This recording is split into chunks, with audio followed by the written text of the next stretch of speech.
It's time to breathe again on the Breath of Fresh Air webcast. I am Charles Taylor this time. I know. So Patrick's giving me a standing ovation here because I actually started when the live button hit. So Nice job. I try. It happens to the best of us. But uh, so as you can see, you got me and Patrick here on the cast. We're going to dive into a few of these topics, starting with the championship games that took place for the NFL on Sunday. We'll Hey, also, hold up. Before you do that, smash that subscribe button. I was going to get to that, Patrick. Okay. Well, all right. All right. All right. I'll let you get to it then. Since he said it, make sure you smash the subscribe button on YouTube channel, the Breath of Fresh Air YouTube channel, and keep the likes coming on the Facebook page. Patrick beat me to it, so. Thank you. I feel better now. All right. So let's get to these topics, Patrick.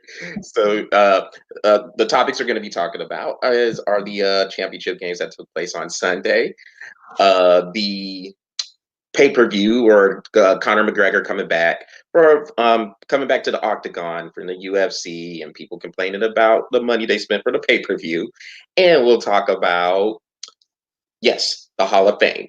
And not just baseball's Hall of Fame, but some of the other selected sports too, as far as the process. There's a lot of different directions we can go for on there. So, Patrick, let's start with these games. What are your overall thoughts about them? Starting with the AFC Championship game with the Kansas City Chiefs beating the Tennessee Titans 35-24. Okay. So, last webcast you saw, I picked the Kansas City Chiefs to win that game. Good pick, by the way. Yeah, thank you. That one, I kind of felt that it was going to go that way. Again, I'm not a huge fan of what Tannehill has done in his career. I felt that the luck was going to run out, and I just felt that Kansas City wasn't going to allow them to beat them again in their own home. So, I mean, it kind of went the way I thought it was going to go. I almost actually picked that score, by the way. Well, not almost picked the score, but I did almost pick the. Yes, it was 34-24. You were 1 point off. Yes, Patrick. Yeah. See, I told you. But you're fixing to tell me that right here in just a minute anyway. But no, I mean, Patrick Mahomes, he played good, and Tannehill, he did what he could do. I mean, don't get me wrong, he played far better than I expected him to play. But Kansas City defense, they knew the one person that Tennessee was going to go to, Derrick Henry, and Kansas City was able to hold him off as much as they could. I still think he had over 100 rushing yards on, 20 carries or something like that? 69 yards. 69 yards. He had 69 yards? Mm-hmm. It seemed like he had more. They handed him a ball a lot, though. 19 carries. 19 carries. That's what I thought. I thought he had 100 yards, but 69. So they did their thing. They knew they were going to come with Henry, and Kansas City had a great defensive game plan strictly for Henry. So, no, it happened the way I thought it was going to happen. So, yeah, I got to give Kansas City's offense some credit too. And the defense, I'll get to them in a little bit. But what I like what the offense did was they just took what Tennessee gave them. So Tennessee wasn't trying to give up any big plays. They were really conservative with their rush. They were rushing 3 or 4 guys at a time, trying to drop a whole bunch of people into coverage. And Kansas City just took what was there. They would throw it to the running back out of the backfield. Damian Williams hit some short routes. Patrick Mahomes was running for first downs, and he had that one run for the touchdown at the end of the first half that got the crowd really into it. Wasn't that like a 20-yard run or something like that? Yeah, it was like a 20, 30-yard run. I forget exactly, but it was like the biggest play from scrimmage the whole game, wasn't it? It might have been. I mean, no, it wasn't. He threw a long touchdown pass to Sammy Watkins. Oh yeah, that's right. I remember that. But that run it was really important because what it did was it gave Kansas City the lead going into halftime. Of course, they were getting the ball first in the second half, and even though they didn't score on that drive, they were able to take some time off the clock. They came back out on defense and got a 3-and-out. So now you have Tennessee's defense getting tired. Kansas City just started choking the ball. I mean, choking the clock away, I meant to say. And then once they scored that touchdown to make it 28-17, Tennessee was completely out of their comfort level. Derrick Henry was a non-factor. I think he only had 3 carries in the second half.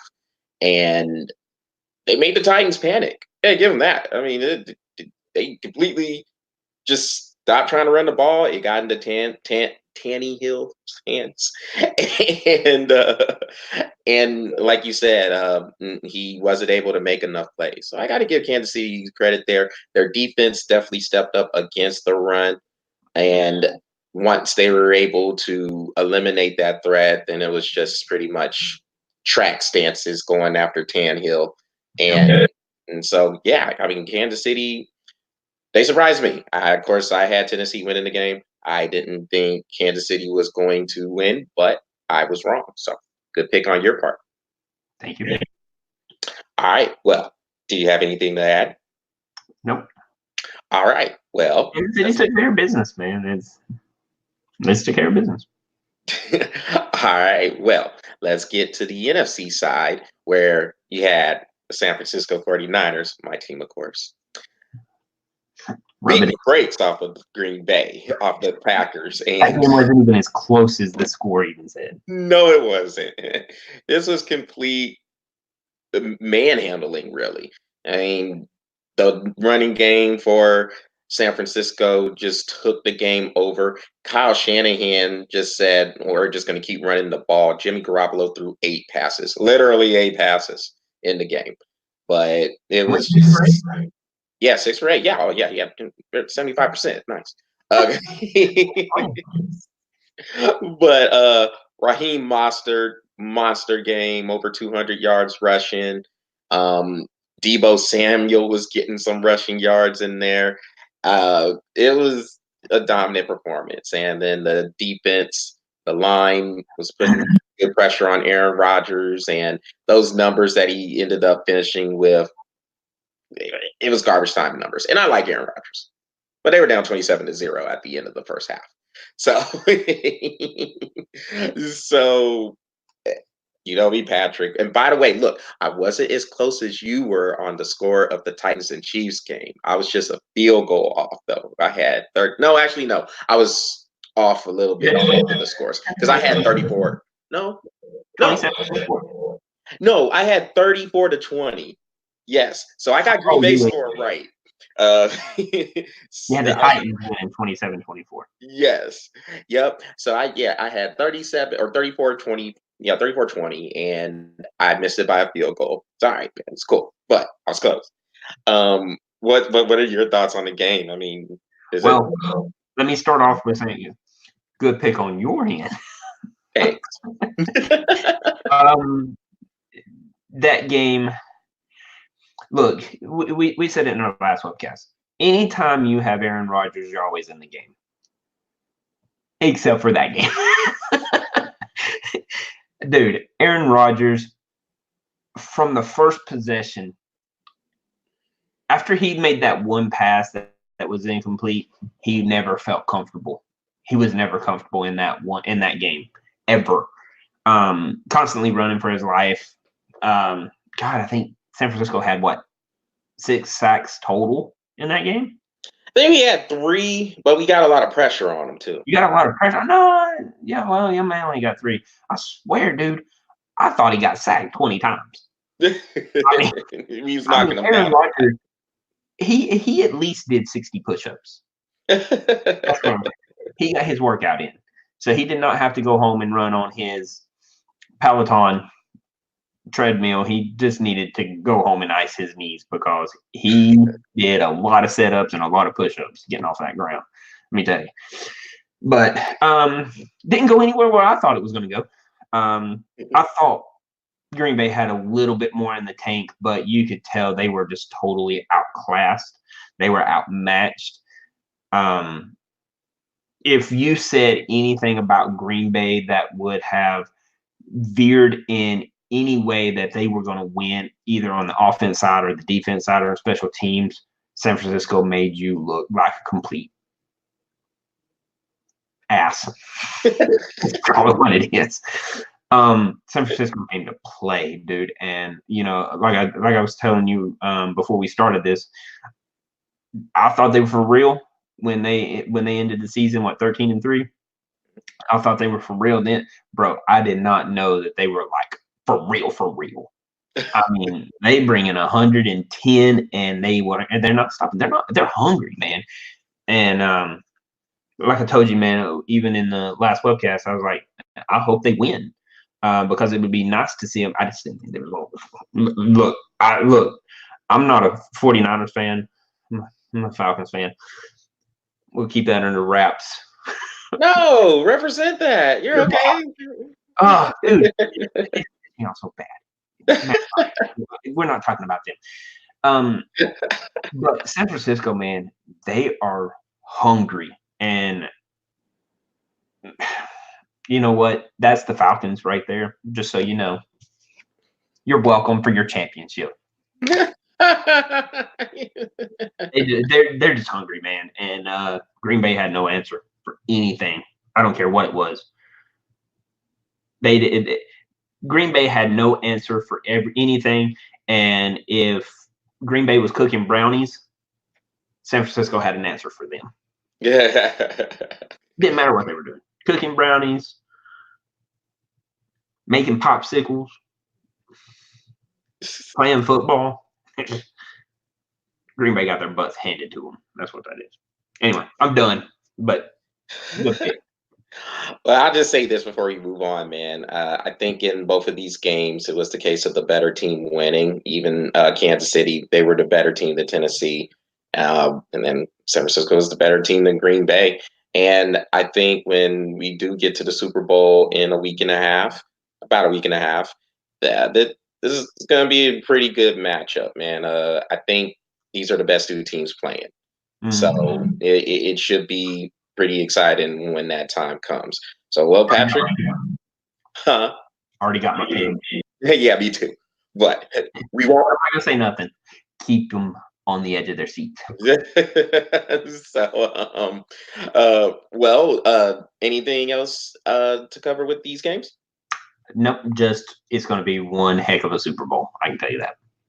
All right, man, and I agree. So.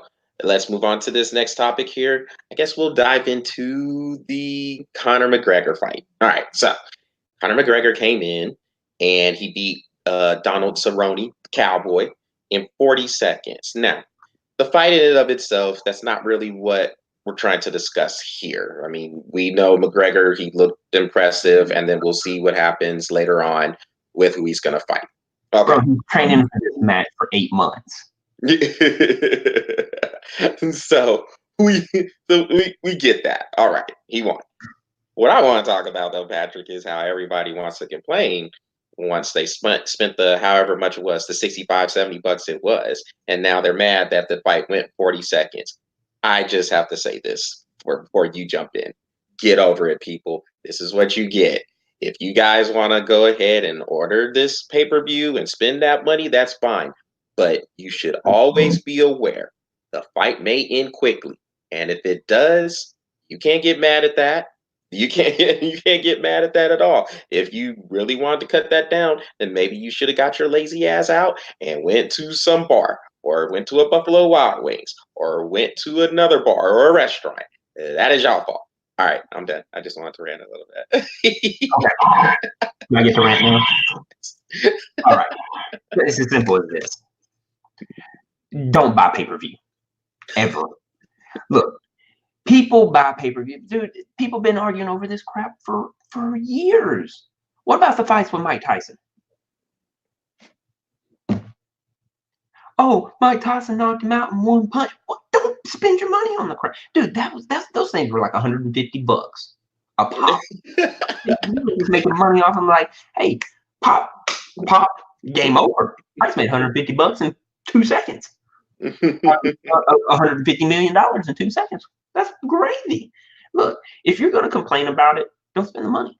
It's as simple as that. I'm 100% in agreement with you. If you're going to be stupid enough to pay for pay-per-view, don't be mad when the show's over in 5 minutes. See, I'm not dumb. I will rent a movie for $4.99 off of Amazon Prime. Shout out to Amazon. And be okay with that because I get to watch that movie for 2 days. You spent $60 and got to watch that movie for 40 seconds. You're a sucker. That's what it is. You're a sucker. And pay-per-view knows it. You're a sucker. And if you're going to be mad for sucking, don't pay your money on pay-per-view.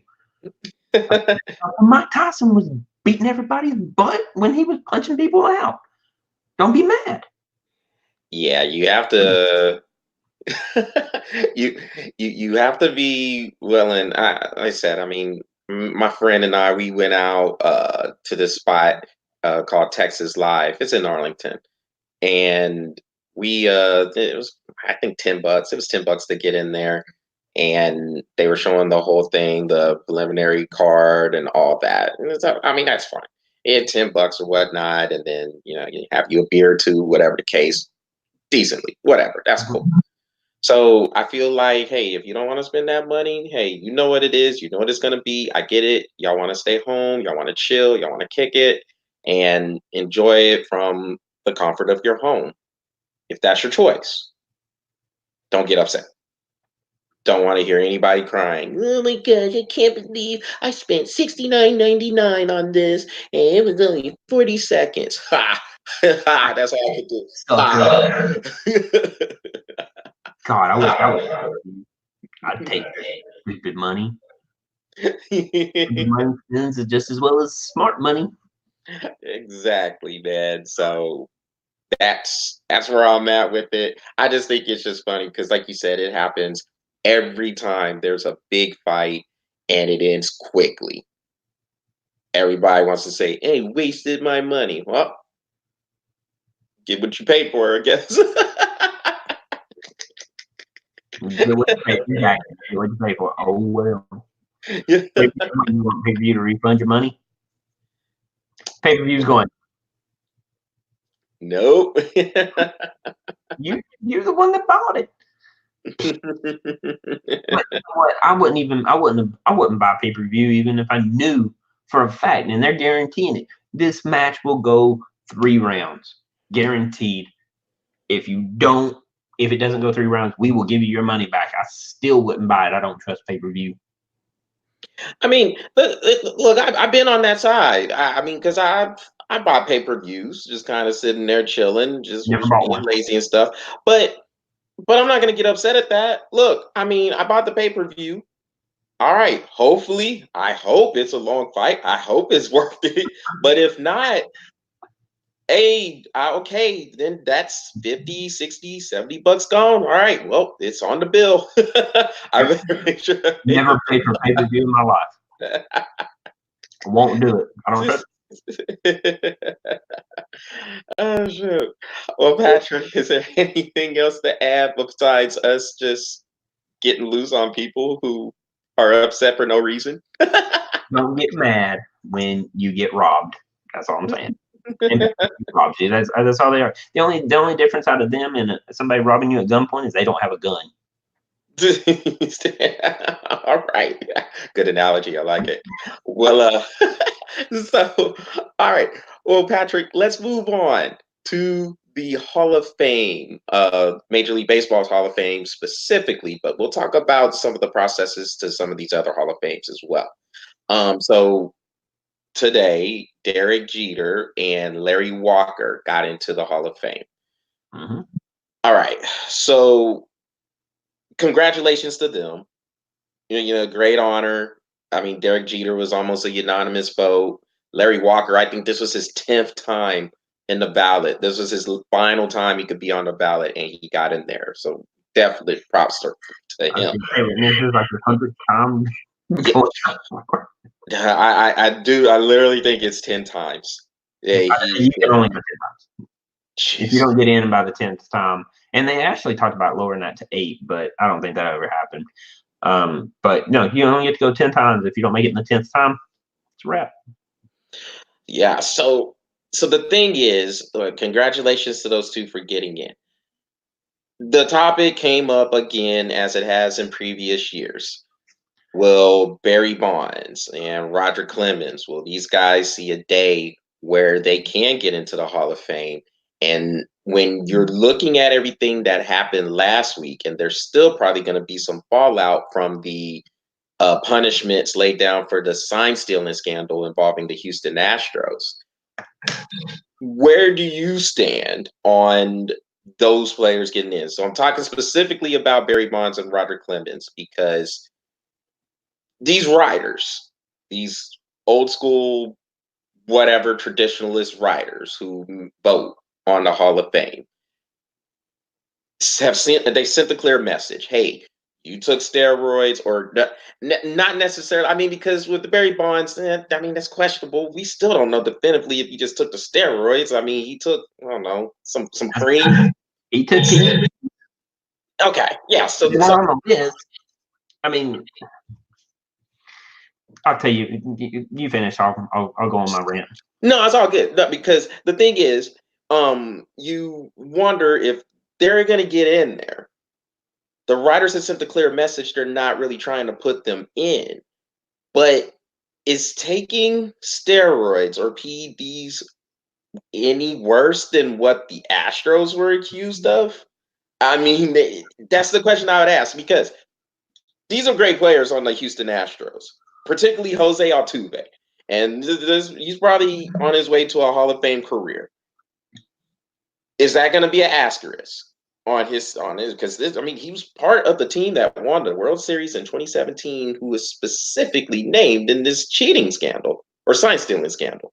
So how do you, I just want to know, like, what's your feelings on that? On I guess a lot of those fronts. Do you feel Barry Bonds and Roger Clemens should get in eventually? And is taking steroids and PEDs any worse than what the Astros were accused of, or using the technology, I'll say, to do it? Okay. So one of the things that I've always this is what I love about baseball. It is an individual's progression to better of a team.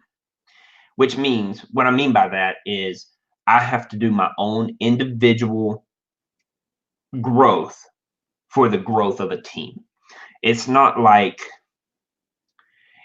football, where you rely on other people to produce your stats.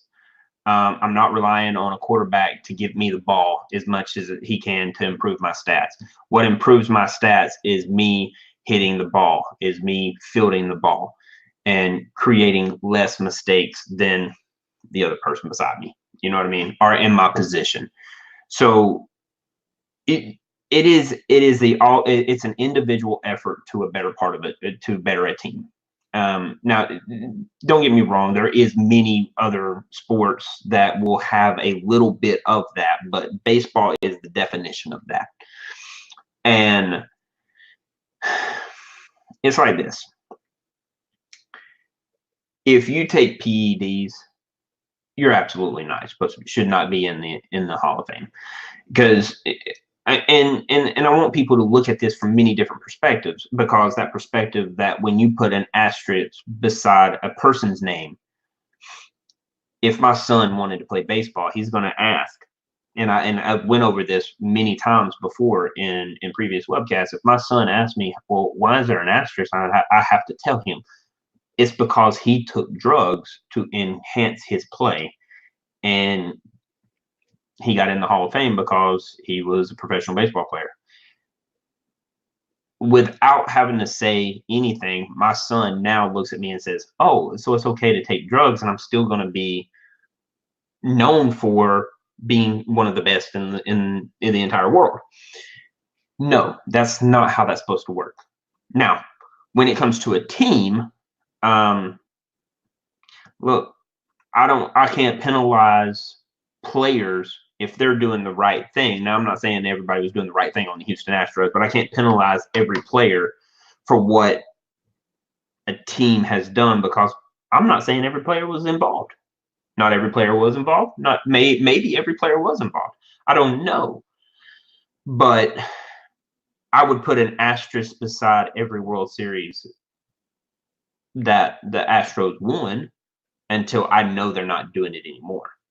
And that's easier to explain because, truthfully, and this may sound really crazy when I say this, it's easier to explain cheating than it is to explain drugs. And I can explain cheating To to the my son. kids, or to to Yeah, your kids. Yes, exactly. Yeah, I got you. I can explain that to my son and say, look, I understand where this is going to sound crazy when I say this, but they cheated. Yes, they still won the World Series, but they cheated. And it's not part of the game. And this is easier to accept. And he's still going to have this mindset. Well, they cheated. I can cheat. I should be able to win a World Series. Not necessarily. But if we look at it from a drug standpoint, there's so many other complications that come to that. There's so many more repercussions that come from drugs. And it's harder to explain, hey, you can't take drugs and still get to this point, because that's not right. It's easier to explain to them saying cheating is wrong, but we all do it. You know what I'm saying? Because let me tell you, my coach taught me how to cheat in baseball, and I got away with a lot. Until I got to a point where I just felt comfortable with being who I was, and I didn't have a problem with playing straight up when I got to high school and beyond that. I didn't mind playing straight up because I was good at what I did. I had confidence in myself, and I wish Major League Baseball players would realize, look, you're playing at the highest level that you could possibly play at. You need to have confidence in yourself because you got there. Less than 1% of the world plays in a professional sport, and you were good enough to get there. Have confidence in your ability, have confidence in yourself to play the game appropriately. Whether this is baseball, basketball, football, hockey, soccer, it doesn't matter.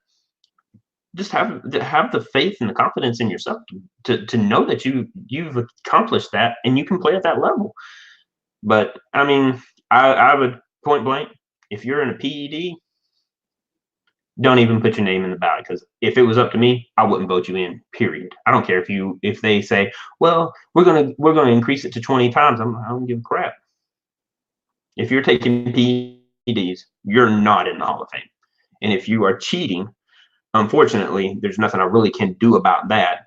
But I am going to put an asterisk, question mark, an asterisk, a question mark, underscore that, line it, bold it, italicize that, and tell them you cheated. And I'm going to make that point blank. Everybody's going to know that you cheated to get that World Series. But to get into the Hall of Fame, absolutely not. Now, Patrick, I'm with you on pretty much everything, but it's my turn to play some devil's advocate. You always do it to me. Okay. So, no, but here's the thing. We've always said over time, all the conversations we've had about baseball, even if you are taking steroids or performance enhancing drugs, it is not dependent in baseball for you to have, because most PEDs are intended for physical strength. Maybe get you an edge on some weightlifting, get the muscles bigger, whatever the case. Obviously, you're going to go with hand-eye coordination with this argument. Yes.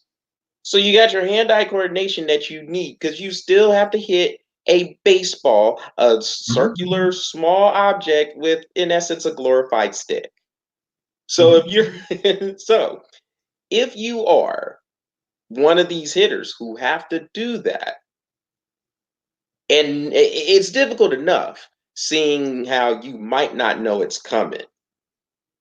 The Astros, it's science. It seemed like they pretty much knew what was coming. Doesn't that make it a little bit easier? You still have to hit the ball. Don't get me wrong, but that makes it a little bit easier to know what's coming, though, doesn't it? Well, hand-eye coordination, man, is something that you can't.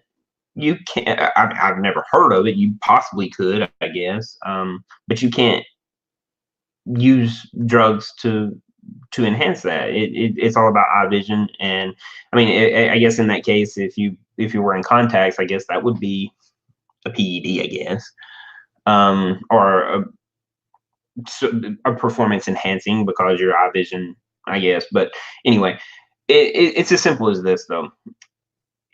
My coach always told me he would tell the parents that of the kids that were playing, he would say, ultimately, I'm teaching your kids how to become professional failures. And what I mean by that is in baseball, it's always about failing. Your batting average is below 400, no matter where at a professional level, your batting average is below 400, which means you're going to fail 60% of the time and succeed 40% of the time. Or you're going to succeed 35% of the time and fail 65% of the time. So ultimately, baseball, you're always failing. When you're taking performance enhancing drugs, though, it may not enhance your hand-eye coordination, but it does enhance speed of your bat. It does enhance power. So if you were wanting track power, now you're all of a sudden you can hit home runs. That's my thing about it. Yeah, maybe it's not hand-eye coordination, but it is contact, or it's bat speed, and it's power that comes with that. Now, again, you still got to hit the ball, regardless of it. But with those two factors, if you are taking the performance enhancing drugs, at that point, I can't put you in the Hall of Fame. Because it does increase your bat speed. It will increase your bat speed, and it will put muscles on you so that instead of hitting a home run 10% of the time, you're hitting a home run 12% of the time.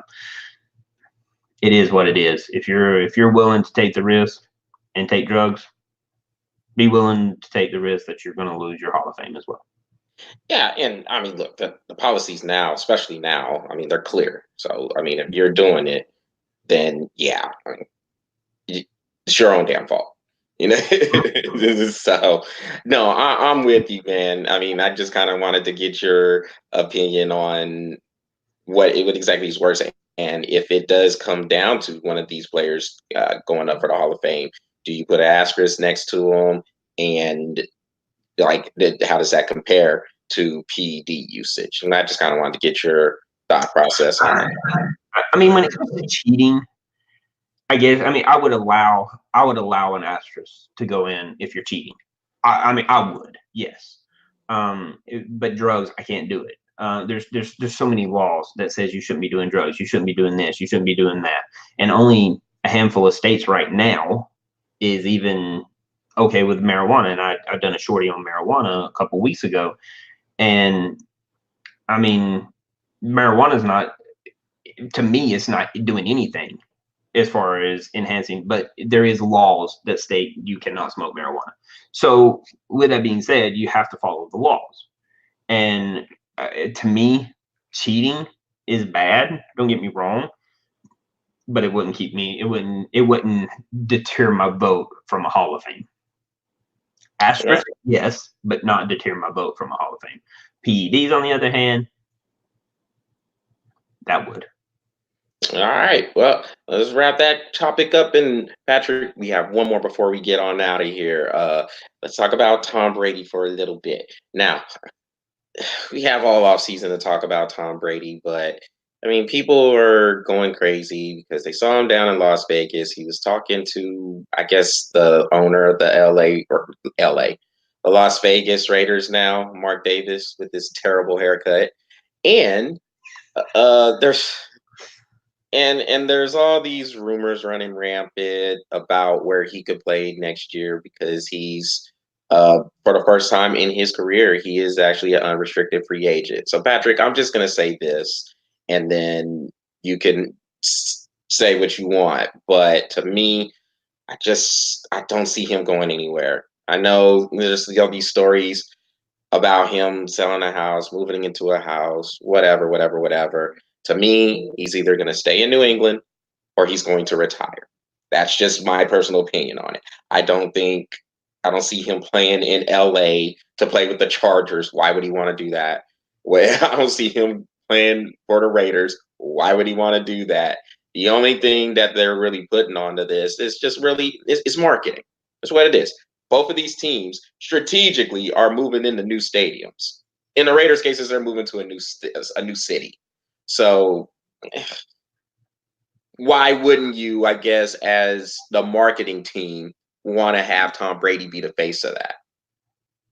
I don't really see any of that happening.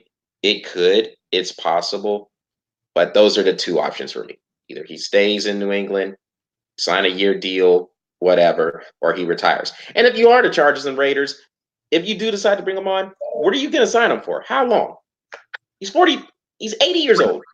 He's 40. He's I know he's like 42, 43, but still.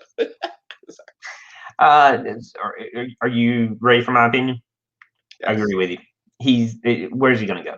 I mean, yeah, he could go to the Chargers, but what is he really going to do? I mean, you're literally in New England, you're handed an opportunity for playoff and Super Bowl implications every single year. Why would you risk that by going to the Chargers and tainting this whole image that he has put so much effort in New England? Now, there's a lot of people that will speculate, well, can he do it without Bill Belichick, and can Bill Belichick do it without Tom Brady? Simple as this. Bill Belichick, possibly, yes. Tom Brady, no. And I'm not saying that Tom Brady's not a great quarterback. He is. He proved that many years. And we had that conversation one time. Is Tom Brady really as good as he is? And then that 1 year where he had no wide receivers, no running back, the line absolutely sucked, and he still took him to a Super Bowl. To me, it's not a matter of that man's talent. It's a matter of how he would do it without the supervision of Bill Belichick. So going to the Chargers in Las Vegas, if he does it, okay, do it, whatever. But I don't see it happening. It's either the Patriots or retirement. This man wouldn't take pay cuts the way he has taken pay cuts over his course of his career. If he wasn't about rings and teams, he wouldn't take these pay cuts. He's not about himself. He's about rings and teams, plain and simple. And going to the Chargers is not going to be anything less than he's not getting anything there. It's not a ring, and it's definitely not a team out there yet. So what is he really going for? Prove a point? Bro, take your $12 million, take your Uggs, and chill. And be cool with that. Yeah, I mean, and that's the thing. I think if we have to remember, because this always gets lost in the shuffle when you look at whatever pops up on the media. It's teams that win Super Bowls, not individual players, not quarterbacks, not running backs. Teams win Super Bowls. And Tom Brady, I'm not trying to take anything away from him and the 6 Super Bowls he has won with the Patriots, but has some pretty good teams there to help him get there. And so when people ask me about the quarterback and who would I rather take, yeah, I always say, I know you've heard me say this, I'll take a Peyton Manning, and I'll take a Aaron Rodgers, and I'll take a Drew Brees over Tom Brady. This has nothing to do with the rings. That's the thing, and because everybody will that's everybody's little trump card. That's the first argument.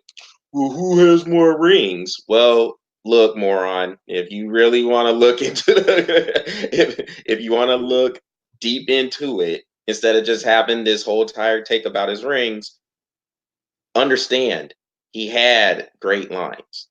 He had running games. Maybe not the best wide receivers all the time, but they were serviceable enough.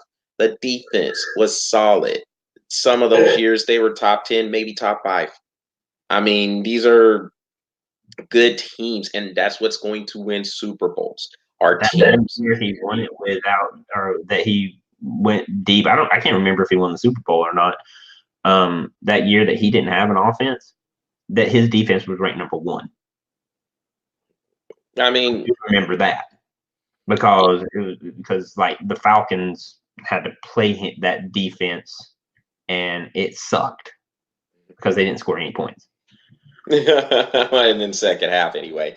Yeah, but but I mean, but yeah, Well, either time they played them, all 3 times. That 1 year that they played, they scored 24 points in the first half, nothing in the second. Super Bowl, they scored 28 in the first half, 0 in the second. I mean, it's like every time we've ever played, we never scored in the second half at all. That defense was so powerful and they're so controlling of what they did. And adding Tom Brady to the mix just made that team that much better. I mean, I'm not saying that, like you said, and we're not trying to take anything away from Tom Brady. He's a great quarterback. He's an elite quarterback, but he's had some really good teams to go with him. So I and, get it. and and he routinely takes less money so the team can be built around him. I Yep. mean, he's routinely done that. So, I mean, I'm pretty Four sure out there's of a part of five him. contracts, as a matter of fact. Yeah, so I'm pretty sure there's a part of him that knows, hey, look, I can't do this alone. And I mean, if he can realize it and he's the one taking these lower contracts, everybody else can't realize it. I guess not, whatever. No, But you don't see Matt Ryan taking less than 30 million. Here's Tom Brady taking 12. Matt Ryan taking 30. Aaron Rodgers taking 24. He actually took a pay cut on his last. ooh, I don't think so, Patrick. Patrick, this is around 33 million per year too, or annually. Annually it is. Okay, yeah. But yeah, of course, there's other incentives and how the contract is structured. But yeah, I mean, but to close it off, man, yeah, I think he either stays with the Patriots or he retires. I just don't see him going anywhere else. And if he does, then I'll be right back on here saying I was wrong. But I don't see I'll be right there with it. And Well, honestly, I think he's going to come back for one more year just to see if he can put another Super Bowl ring on his finger. I think next year will probably be his last. I don't think he's going to play for another team. all right, Patrick. Well, that will wrap up this edition of the Breath of Fresh Air. Uh, that is what we are breathing on for tonight. I forgot to say that. So You again, always forget to say it on the webcast. I know, man. We haven't done these in a little bit, or at least not before Thursday. So I'm getting back into the swing of things. But everybody, once again, like we stated at the beginning, make sure you check out this episode and the shorties and the other webcast on the Breath of Fresh Air YouTube channel and smash that subscribe button while you're there. Also, keep the likes coming on the Facebook page. We appreciate everything that has come our way in terms of the likes and the subscribers. And we're going to continue to push on and grow this thing as big as we can. So, any feedback, that is welcome. Make sure you leave it. Good, bad, or indifferent, we will get back to you and we can have the conversations. Nothing's off limits. So, am I missing anything, Patrick? No, just one thing. I will be dropping my shorty later this week, so be looking out for that. Yes. It's about time, Patrick. You didn't do one last week. No, but but yeah, so be on the lookout for that. And other than that, we hope you enjoy the show. And we will be back with a webcast probably next week. Patrick will do his shorty later on this week. And until then, everybody take care. Have a good evening.